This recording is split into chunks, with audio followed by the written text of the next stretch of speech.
వెళ్ళాము, బాధ అనిపించింది, చాలా బాధపడ్డాము. ఈ రోజున కూడా నేను అంటున్నాను, ఈ నపుంసకుడు ఒక్కసారి వాక్యాన్ని విన్నాడు, ఒక్కసారి దైవ సేవకుని ద్వారాగా వాక్యాన్ని విని వెంటనే ఏం చేశాడు తెలుసా? అయ్యా, నీళ్ళు అక్కడ కనపడుతున్నాయి, నీళ్లు కనపడుతున్నాయి, మరి ఇప్పుడు నువ్వు నాకు బాప్తిస్మం ఇవ్వడానికి నీకేమైనా ఆటంకమా అని చెప్పని అడిగితే, అప్పుడు ఫిలిప్పు గారు ఏమంటున్నాడంటే, నువ్వు నీ పూర్ణ హృదయంతో, నీ మనస్ఫూర్తిగా, ఎవరు బలవంతం లేకుండా, ఎవరో నిన్ను బలవంతం చేశారన్నట్లుగా కాకుండా నీ మనస్ఫూర్తిగా నీవు నమ్ముచున్నావా?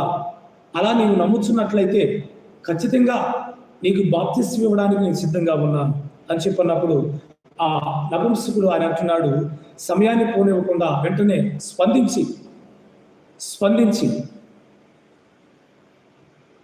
Elisha brother, praise the lord, ప్రభువా మీకు స్తోత్రాలు నాయన.